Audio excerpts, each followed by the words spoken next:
Welcome back to Daily Flash. I'm Mitch along with Riesa and Andrea. Our next guest, Florence and Romano, has a new book. It's titled Build Your Village, a guide to finding joy and community in every stage of life. Now, in this book, she talks about a friendship recession. She's joining us right now. Welcome back, Florence Ann. We appreciate you being back with us. I need to know, what is a friendship recession? I don't want to go through any more recessions. I know, I was just going to say, no one wants me to say recession in any way, shape, or form. The truth is, coming out of COVID, people kind of looked around and they're like, all right, time to talk to people again. And they didn't really know how to do it. And here's the thing, they also didn't want to do it. That's what ended up happening more than anything. And that led to a friendship recession because people weren't putting the effort in to actually connect with human beings one-on-one in person. There's such a big deal. I mean, even in the workplace, of people just wanting a sense of working together, seeing other people work. So I can totally get that. And obviously connecting with people is very important. However, we kind of got used to that technology and now we're inundated with it, with text messages and even think about artificial intelligence. How do you feel this is actually affecting us as humans? I don't even want to get started on AI because right? I am not the expert there.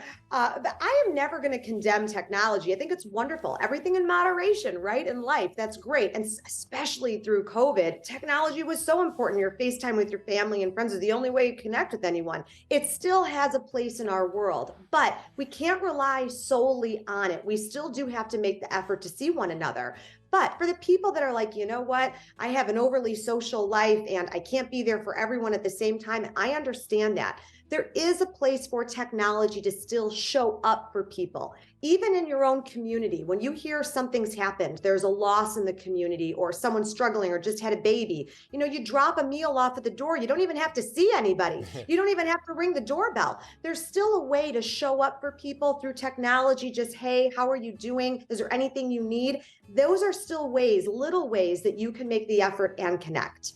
I think Hall & Oates had the best when it talks about human touch, just being there around. No, it really is something. Like I would imagine, it's just like when you have a good friend and you just feel their energy when they're in the room. We all bring that energy of some sort whenever we connect, and that's how we make that connection, make us feel like we're not at home. Are there some other ways that we can actually connect with the others in community? How about even close family members as well? How can we make that connection? Some people are like, no, please don't make me talk to those family members. I don't want to do that at all. Again, it's about putting in the effort and figuring out where do you fit in? What is their kind of love language, or what it means something to them?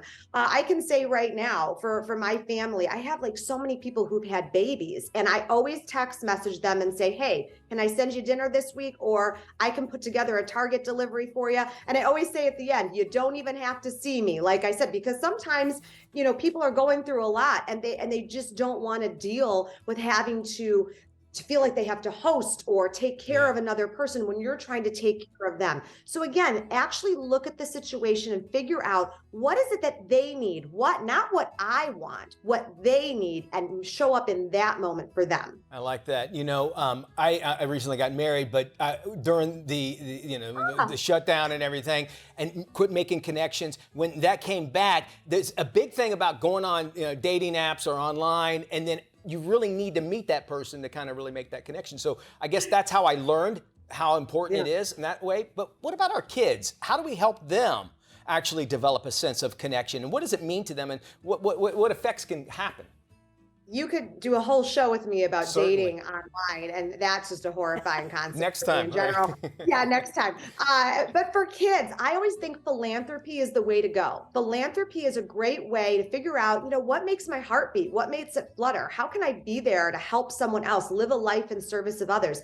And teaching children that philanthropy and making sure that you observe how different people live, what different people need, how you can actually create a difference, a ripple effect, an empathy effect. That's a great way to teach children about connection through philanthropy. It's two birds with one stone. You're able to find out how you can be effective in a way that is going to teach a lot of lessons, but at the same time also open up a demographic for new connections for your child to make friendships. All right, we're talking, of course, to Florence and Romano. The book is called Build Your Village, a guide to finding joy and community in every stage of your life. Where can folks go if they want to find out more info or even get the book?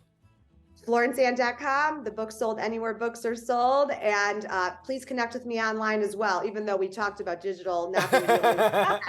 Please do connect with me in that virtual village way on social media. Thank you so much, Florence Ann. Appreciated this interview on our website, dailyflashshow.com.